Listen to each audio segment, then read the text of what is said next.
কক্সবাজার পৃথিবীর দীর্ঘতম সমুদ্র সৈকত। প্রতিদিন হাজার হাজার পর্যটক আসেন এই সৌন্দর্য উপভোগ করতে। কিন্তু প্রশ্ন হলো, যেই বাহিনী পর্যটকদের নিরাপত্তা দেবে সেই বাহিনীর একজন শীর্ষ কর্মকর্তার বিরুদ্ধেই যদি উঠে ধর্ষণ, চাঁদাবাজি, মাদক ও কোটি টাকার কেলেঙ্কারির অভিযোগ, তাহলে মানুষ ভরসা করবে কাকে?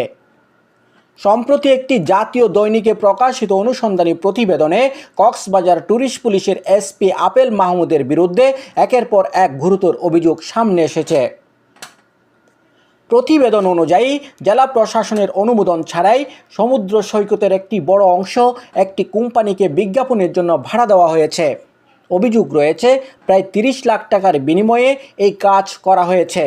শুধু তাই নয়, পর্যটকদের নিরাপত্তার জন্য নির্মিত ওয়াচ টাওয়ার, পুলিশ বক্স, এমনকি সরকারি স্থাপনাও ভাড়া দিয়ে অর্থ হাতিয়ে নেওয়ার অভিযোগ উঠেছে।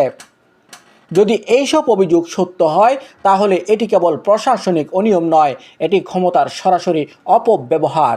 সবচেয়ে উদ্বেগজনক অভিযোগটি এসেছে নারী নির্যাতন নিয়ে। এক তরুণী অভিযোগ করেছেন, তাকে জোরপূর্বক বিভিন্ন স্থানে নিয়ে গিয়ে প্রভাবশালী ব্যক্তিদের সঙ্গে শারীরিক সম্পর্কে বাধ্য করা হতো। তার দাবি, কক্সবাজারে একটি হোটেলে তাকে মাদক মিশিয়ে ধর্ষণ করা হয়েছে। এই অভিযোগের সত্যতা অবশ্যই তদন্তের মাধ্যমে প্রমাণিত হতে হবে, কারণ একজন পুলিশ কর্মকর্তার বিরুদ্ধে এমন অভিযোগ পুরো বাহিনীর মর্যাদাকে প্রশ্নের মুখে দাঁড় করায়।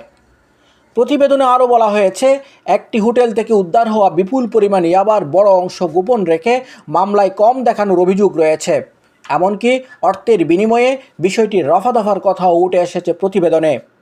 যদি সত্য হয়ে থাকে, তাহলে এটি শুধু আইন লঙ্ঘন নয়, এটি আইনের সঙ্গে সরাসরি প্রতারণা। পুলিশ হলো মানুষের শেষ ভরসার জায়গা, কিন্তু যখন সেই প্রতিষ্ঠানের একজন কর্মকর্তার বিরুদ্ধে এতগুলো গুরুতর অভিযোগ ওঠে, তখন মানুষের আস্থা নড়বড় হয়ে যায়। এই পরিস্থিতিতে সবচেয়ে জরুরি বিষয় হলো নিরপেক্ষ তদন্ত। অভিযোগগুলো মিথ্যা হলে সত্য সামনে আসুক, আর যদি সত্য প্রমাণিত হয়, তাহলে আইনের কঠোর শাস্তি নিশ্চিত হোক।